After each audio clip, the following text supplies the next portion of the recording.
Bienvenue sur Décortica Eco, qui a le bonheur de vous retrouver après une petite hibernation, en prolongeant également un débat qui avait été ouvert au dernier numéro justement de Décortica Eco.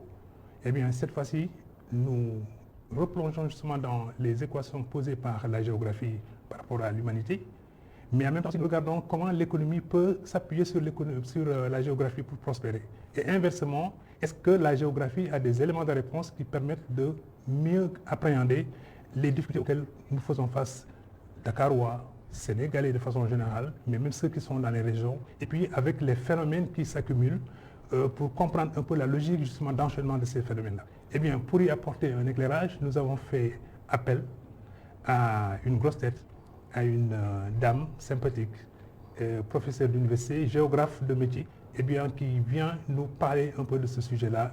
Notre invité, c'est Aminata Diop. Cher professeur, la nature a horreur du vide. Avons-nous conscience aujourd'hui que notre planète est en danger du fait d'un enchaînement de phénomènes? Bonjour, M. Ndiaye. Effectivement, la nature a horreur du vide. Et c'est ce que la géographie a compris, parce qu'elle a fait de la nature, de l'espace, son objet. Donc depuis des siècles, en fait, la géographie a évolué pour aider les hommes à comprendre leur nature, à avoir une pratique de l'espace qui leur permet à la fois de s'établir dans cet espace, de l'exploiter, de s'y mouvoir et de s'y reproduire. Mais maintenant, c'est dans ce processus-là que les dangers sont survenus. Que l'homme a, dans sa prétention, dans sa maîtrise de la science, a eu un rapport déséquilibré avec la nature qui fait qu'actuellement, il y a beaucoup de choses qui nous échappent et qui menacent la pérennité de l'existence de l'homme sur Terre. La géographie, comme beaucoup d'autres sciences, essaie d'apporter des solutions, mais avant d'apporter des solutions, essaie de comprendre la survenue de ces phénomènes pour pouvoir dire que voilà l'origine. Et c'est ça la complexité de la chose. Alors, vous avez parlé d'un mot, je rebondis là-dessus. Vous avez dit dans sa prétention, l'homme. Oui. Autrement dit, nous ne sommes pas seuls sur Terre. Tout à fait. Donc, nous ne devons pas être prétentieux. Du tout, parce que les plus petits éléments de la nature peuvent perturber l'homme dans sa reproduction. La Covid en est un exemple patent. On pense maîtriser les choses. On maîtrise beaucoup de choses, mais il y a des éléments que nous ne maîtriserons jamais. Donc, d'où la nécessité pour l'homme d'avoir une certaine humilité, malgré sa puissance scientifique, malgré sa puissance économique. C'est-à-dire de voir dans son établissement, dans son occupation de l'espace, dans l'exploitation de cet espace, dans sa prétention à vouloir se reproduire dans cet espace, comment gérer les autres éléments de l'espace. Et quand on dit que l'homme est l'homo sapiens au sommet de la chaîne, il a cette responsabilité morale de prendre en charge les autres éléments de la nature. Parce que quoi qu'on puisse dire, ce sont les autres éléments de la nature qui lui permettent de vivre. Donc en se reproduisant de manière anarchique, il est en train de scier la branche sur laquelle il est assis. C'est-à-dire que c'est lui-même qui provoque le danger qui le menace. Tout à fait. Autrement dit, l'homme, vis-à-vis de la nature, doit-il entretenir des rapports conflictuels ou des rapports de domination à dominer? Voilà, ça c'est une question très très difficile à répondre, à laquelle il est difficile de répondre. En fait, si l'homme en est arrivé à ce stade aujourd'hui, c'est grâce à sa maîtrise de la science qui s'est exercée sur l'espace. Parce que ne serait-ce que par les expériences, tout se passe sur l'espace, tout se passe sur la nature. Maintenant, comment faire pour que sa science lui permette de protéger la nature et de se reproduire en même temps, de cultiver en même temps, d'avoir ses activités en même temps? C'est ça le challenge aujourd'hui. Mais on a vu avec le phénomène des changements climatiques que même si avant il y avait de grandes variations climatiques, qu'on appelle les périodes glaciaires, etc., les pluviales, c'était l'alternance de sécheresse et de périodes pluvieuses, etc., c'était naturel. Mais la révolution industrielle a introduit une certaine accélération de ces phénomènes et on a l'impression qu'on est entré dans un navire fou. En fait, on ne peut plus s'arrêter. On ne peut plus s'arrêter, on est dans une société de consommation. Et la société de consommation, le malheur, c'est qu'on prélève sur la nature et on rejette sur la nature. Est-ce que l'homme est en train de mesurer son empreinte écologique? C'est ça la question. Bonne question. Mais dans les temps anciens, les premiers hommes, ils avaient des rapports quand même de sacralité vis-à-vis de la nature. C'est-à-dire que les éléments explicatifs de leur propre humanité découlaient sans doute de la nature. Mais en la détruisant, on crée une distance avec cette nature-là. Donc, est-ce que la sacralité elle-même, elle ne pose pas problème aujourd'hui? En fait, vous évoquez un problème intéressant. Il y avait même un rapport culturel avec les éléments de la nature. On adorait des arbres, on adorait des forêts, etc. Et même quand on revient au Sénégal, il y a des espaces qu'on appelait baïdés. Ça veut dire qu'on y cultive un mois. C'est des formes de protection de l'espace.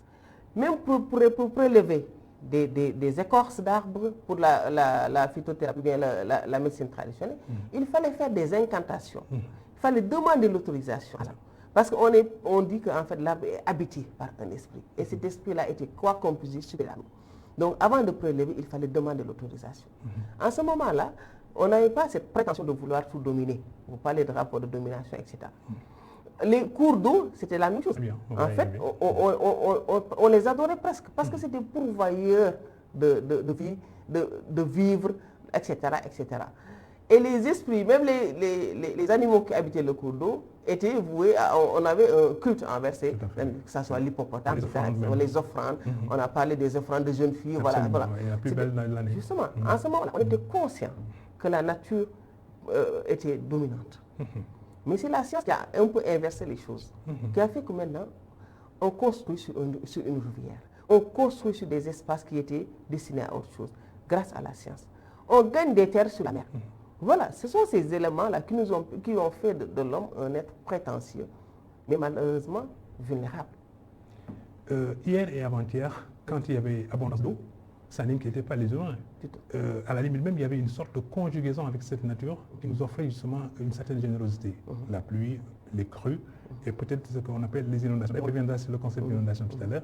Mais qu'est-ce qui a changé pour que peut-être l'eau ne soit plus perçue comme un élément d'agrément de la vie, mais plutôt comme un élément repoussoir d'une cohabitation qui n'est pas. Ouais. Avant, les hommes faisaient des incantations pour appeler l'eau. Baounan. Les baounan. Les baounan. En ce moment-là, on savait à quoi servait l'eau. Parce qu'on était dans une société agricole qui dépendait de l'eau.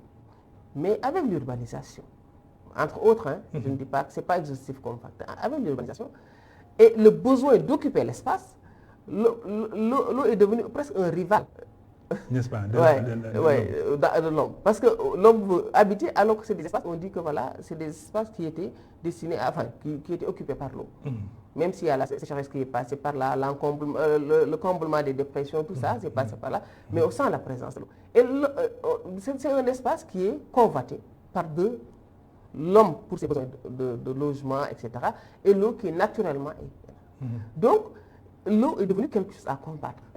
D'autant plus que, avec les inondations, mais l'eau occupe nos maisons. Mais en fait, ce n'est pas l'eau qui occupe nos maisons, c'est nous qui occupons le lit de l'eau. Donc ce n'est pas de l'inondation? En fait, l'inondation, on peut définir différemment. D'accord. Selon sa survenue. Parce qu'au début, dans beaucoup de domaines, l'inondation a cet aspect catastrophique et rapide. D'un lit qui déborde, d'un fleuve qui déborde de son lit pour occuper des espaces qui n'étaient pas destinés.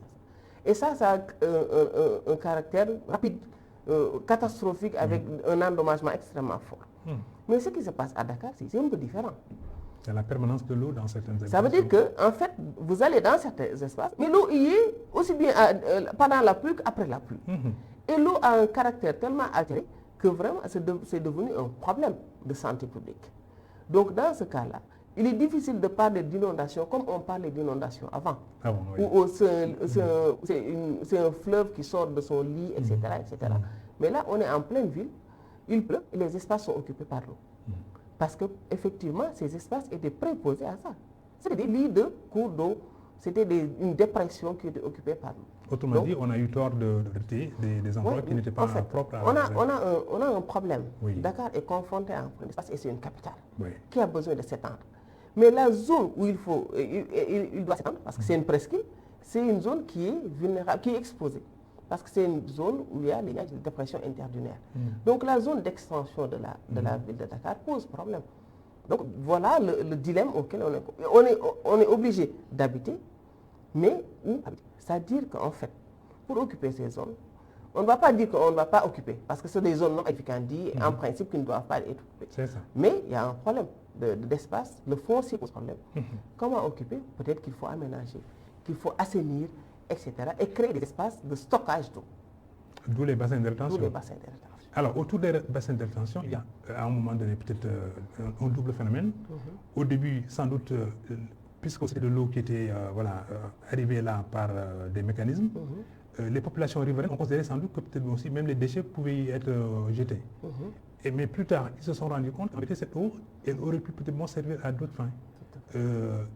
Certaines populations, donc peut-être dans le pourtour donc, de Pikine et Guédiawaye, on a vu des aménagements d'espaces verts, la plantation d'arbres. On a même vu peut-être un cadre de vie qui se recrée autour justement de ces rétentions d'eau-là. Mais finalement, l'eau qui était problème devient maintenant une solution. En fait, quand on analyse le problème des bassins de rétention, il faut avoir une vision systémique de la chose. C'est-à-dire qu'on ne va pas l'analyser de façon unilatérale ou bien de façon verticale. Parce qu'au début, en fait, c'est une solution. L'essentiel, c'est que l'eau sorte des maisons. Des maisons, peu importe où elle va. Ouais. Et on va les stocker. En général, c'était dans les bassins, dans les bassins versants, voilà. On les stocke là-bas, les zones de dépression. Maintenant, le problème, c'est quel est le rapport entre les populations riveraines et ce bassin. Et pour cela, il faut analyser, comme je dis tantôt, de façon systémique. Si on est dans un quartier où, du fait de la configuration de l'espace, un habitat de type irrégulier, non aménagé, non assaini, où pour collecter les ordures, les camions ne peuvent pas accéder à la... Oui, à cause des étroites des habitations. Du fait de la configuration. Mais le seul exutoire devient cet espace qui n'appartient peut-être pas à personne. C'est notre problème, c'est notre rapport à l'espace public. Ce qu'on appelle mbedoubour. C'est nos espaces qu'on a appropriés, nos maisons, sont propres. L'essentiel, c'est que toute la salle sorte. Et quand ça sort, l'issue, on ne s'en préoccupe pas. Parce que c'est un espace qui ne nous appartient pas. Donc, il faudra repenser notre rapport à l'espace public. Ça veut dire que notre espace ne se limite pas seulement à nos maisons, mais tous les alentours constituent notre espace. Autrement dit, un cadre. Un cadre. Un cadre. Je disais tantôt qu'en fait, les gens ont l'habitude de faire la différence entre l'habitation et l'habitat. Alors, expliquez-nous quelle est la différence ou la nuance. Oui, pour moi, l'habitation, c'est un cadre, une maison. Mais l'habitation, mais l'habitat, c'est un ensemble, un système qui regroupe à la fois la maison, les voies d'accès, les zones de confort, le commerce, toutes ces commodités qui permettent à la personne de vivre et qui fait la fonctionnalité de cet espace-là. Donc, si on dit qu'on construit, il y a un habitat, il faut prévoir effectivement ces routes pour s'approvisionner, pour rendre le lieu accessible, le commerce, les espaces ludiques, voilà, tout un ensemble qui permet à la personne de s'épanouir dans son cadre de vie. Et là, ça devient un habitat avec toutes les commodités. Donc, il ne faut pas tout construire. Il ne faut pas tout construire, il faut laisser des espaces pour que l'homme puisse respirer. Les poumons verts, les parcs, ça, on devrait normalement les inclure dans la façon de faire. Mais on continue à enregistrer des afflux de population qui quittent sans doute des zones hostiles pour tenter de trouver justement des zones un peu plus clémentes. Mais la géographe, vous êtes, avez-vous une perception autre qui permettrait sans doute de contenir ces populations justement dans les zones dans lesquelles elles étaient auparavant, ne serait-ce qu'en pensant peut-être un certain nombre d'aménagements qui ne feraient plus d'elles des populations migrantes de façon permanente et constante. En fait, quand on analyse le problème des migrations, ça va au-delà de l'économique. L'homme est un migrant. Naturellement. Ouais, naturellement. C'est parce que si on dit que l'Afrique est le berceau de l'humanité, qu'est-ce qui a amené l'homme? Donc, naturellement, on bouge. On bouge. Pour des motifs différents. Mais on a vu que de plus en plus, le facteur économique est devenu prépondérant. Les clivages, la segmentation de l'espace, ça c'est devenu un facteur. Parce qu'en fait, vous avez parlé de retenir les populations dans leur cadre, dans leur foyer originel. C'est bien. Mais en fait, ce n'est pas seulement l'économique, c'est en fait cette volonté de vouloir sortir. Mais il ne faut pas oublier que nous, dans notre aménagement de l'espace, au début, mais c'était les villes. C'était les villes qui concentraient l'essentiel de ce qu'il y a comme infrastructure. Oui. Voilà. Donc naturellement, il est normal que la ville attire ces populations. Oui. Regardez l'implantation des premières écoles. On parle de Saint-Louis, de Kaolack, et de Dakar. Mais toutes les populations, les jeunes qui réussissaient vont à Saint-Louis. Oui. Après, ils viennent à Dakar. Donc, c'est un défaut même dans la façon d'aménager l'espace. C'est vrai qu'on a recorrigé avec les écoles de proximité et tout ça. Et ça a des impacts extrêmement forts sur, par exemple, la stabilisation, surtout pour les filles. Donc, l'école est devenue proche. On peut avoir l'entrée en sixième, aller au collège, au lycée, sans sortir de son terroir. Mais pour en revenir aux migrations, il est bon que les gens sachent que les espaces se valent. Chaque espace a ses potentialités propres. Oui. Et l'idée, c'est que de mettre en valeur ces potentialités. Pour que d'abord les populations qui y vivent puissent tirer parti de ces avant que les autres n'en tirent parti. Alors, quel est le chaînon manquant pour investir la tendance ou la perspective? C'est des options politiques. Ça, c'est très fort. Un leadership fort très incarné, quoi. Ouais. Oui. En fait, les populations dans les zones les plus défavorisées, ils ont besoin de cadres d'épanouissement économique sur le plan sanitaire, sur le plan culturel, etc. On ne peut pas tout faire de la même manière, mais selon leurs besoins, adapter les politiques à ce niveau-là. Et là, le maillon manquant, c'est les collectivités locales. Oui. Ont un rôle extrêmement important à jouer dans ce niveau-là. Donc, c'est des questions d'échelle, en fait. Alors, prétexte pour prétexte, il y a les élections locales de janvier prochain.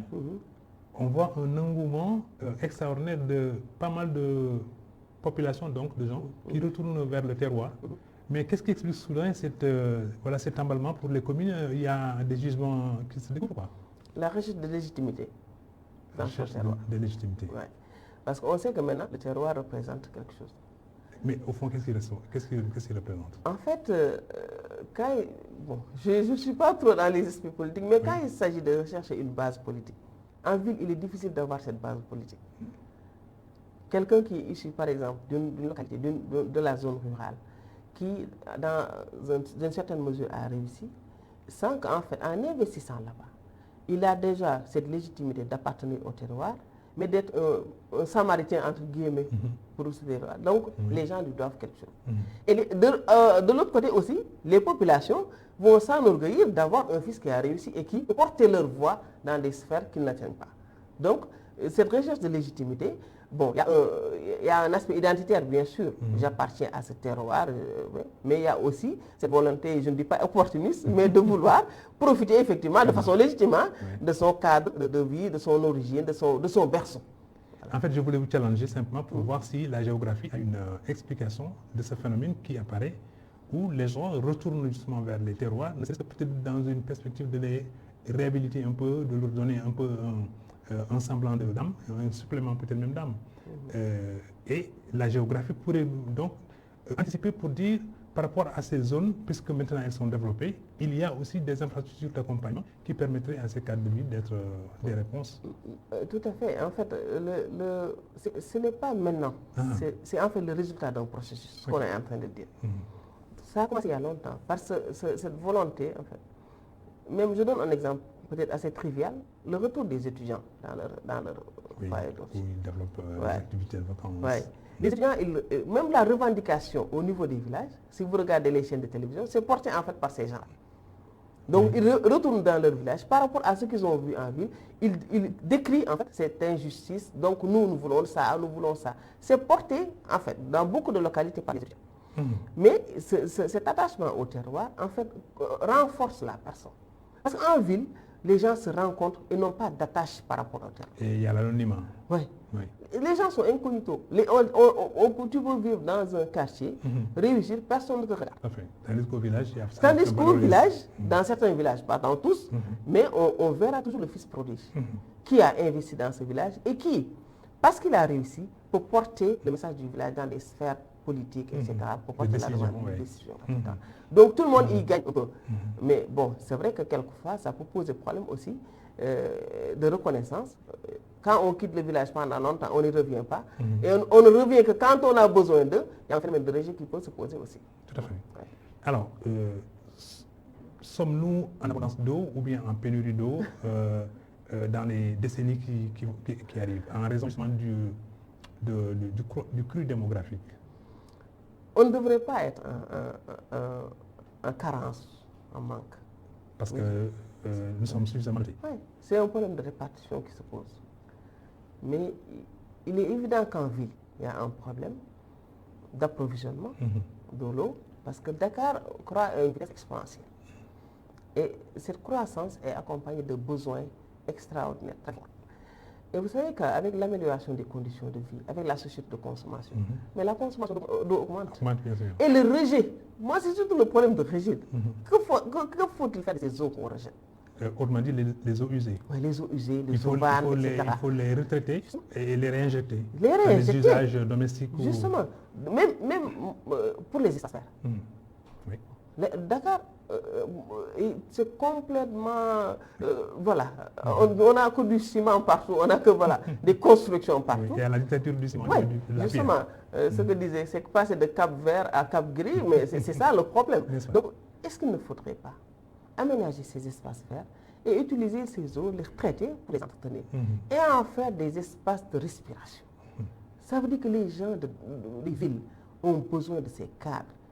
Vous allez dans les pays, dans d'autres pays européens, etc. On a des parcs où les gens, le week-end, peuvent sortir, etc. Et les enfants même sont entraînés à aller dans ces endroits. Et Dakar, avec cette promiscuité qu'on a on a besoin de ces espaces. Et que ça soit ouvert. On va maintenant la corniche, personne ne peut y accéder, presque. Donc il faut créer d'autres espaces pour que les gens puissent respirer un peu. Et ça, c'est des options d'aménagement qui épousent parfaitement l'objet de la géographie. Autrement dit, il ne faut pas désespérer si peut-être demain, il y a des possibilités de réaménager le Sénégal pour créer des cadres de vie nouveaux. C'est ce qui doit se faire, en principe.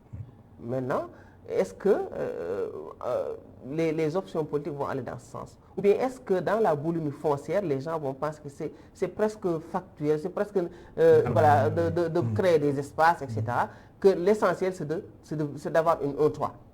Mais j'ai interpellé un confrère à vous, mais les géographes, pourquoi ils ne se font pas entendre? Quand même, je pense que si ils ont la science, ils ont le savoir, et en même temps aussi ils ont l'autorité et même l'authenticité, et le voix peut être entendu quand même. Bon, en principe, les géographes, ils sont dans beaucoup de sphères, mais si vous saviez le nombre de thèses et de mémoires qui ont été écrits sur des problèmes géographiques et qui dorment dans les bibliothèques, vous seriez étonné. Que fait-on de la recherche? C'est un savoir dormant. Oui. Donc c'est vraiment une perte inestimable. Des gens qui travaillent. Une fois, j'ai suivi une émission, une personne qui disait qu'il fallait cartographier Dakar pour pouvoir voir les zones d'inondation. Mais Dakar a été cartographié depuis longtemps. Avec des modèles même de terrain qui identifient les zones les plus vulnérables, etc. Les zones rouges, vertes, etc. Ils sont certifiés. Mais ça veut dire qu'on ne va pas vers ça. Et pour un chercheur, vendre sa recherche, c'est difficile. Oui, donc, voilà. Il a fait ce qu'il avait à faire. Et il a pas Moi, je dis que l'État investit sur l'université. Mais ce que l'université produit ne sert à rien. Parce que ça devrait avoir un retour, un feedback par rapport à tout ce qui est investi. Qu'est-ce que l'université, quelles sont les questions, les réponses que l'université peut apporter à ces questions d'ordre économique, politique, géographique, etc. Et le géographe, effectivement, a son mot à dire. Et pour que le géographe ait vraiment son mot à dire, il faut que la géographie soit mieux enseignée dans les établissements. Donc, qu'il y ait un amour dans la discipline. Oui, pour que les apprenants se rendent compte de l'utilité sociale de la géographie. Que la géographie leur permette de répondre à certaines questions, de trouver une explication et d'être des vecteurs même au niveau de leur famille pour expliquer des faits géographiques. Oui. Que la géographie ne soit pas une leçon qu'on apprend par cœur et qu'on ferme le cahier. Et l'année prochaine, on ne sait même pas ce qu'on a appris. Il faut que quand on regarde un film, on voit des faits au Brésil, par exemple, je prends les telenovelas, qu'on voit un amour impossible, que la géographie nous permet d'expliquer pourquoi il y a ça. Le problème de mal développement dans les pays de l'Amérique latine. Quand on voit ces aspects d'agression dans certains espaces, d'inondation, que les jeunes puissent dire que voilà, il y a inondation. Parce que dans mon cours de géographie, on a parlé d'espace, d'aménagement d'espace, de zones qui doivent être destinées à l'habitation, à l'habitat ou d'autres zones qui doivent être réservées. Que la géographie permette à ces apprenants de comprendre et de pratiquer l'espace. Alors, l'émission tire à sa fin. Une petite question quand même pour imaginer un scénario du futur, le sort de la géographie accouplé à des instances de décision. Oui, moi je vois surtout la géographie du développement durable. Oui. Parce que le développement durable, à travers ces trois piliers, social, économique et environnement, et maintenant même on parle du pilier culturel, la géographie a son mot à dire au niveau de chacun de ces piliers. Très bien. C'est-à-dire adapter la géographie aux questions socialement vives et aider à trouver des réponses. Voilà, l'émission prend fin. La géographie nous aide à connaître notre environnement, notre univers, notre planète, qu'il faut découvrir et aussi aimer parce que nous avons justement des zones qui sont intéressantes et qui sont attractives. Eh bien, le professeur Diop nous a aidé un peu à mieux connaître notre propre pays, nos propres environnements, nos atouts et nos richesses, mais en même temps aussi peut-être les obstacles qui peuvent être contournés avec l'inventivité des Sénégalais, avec l'inventivité surtout des géographes. Au revoir.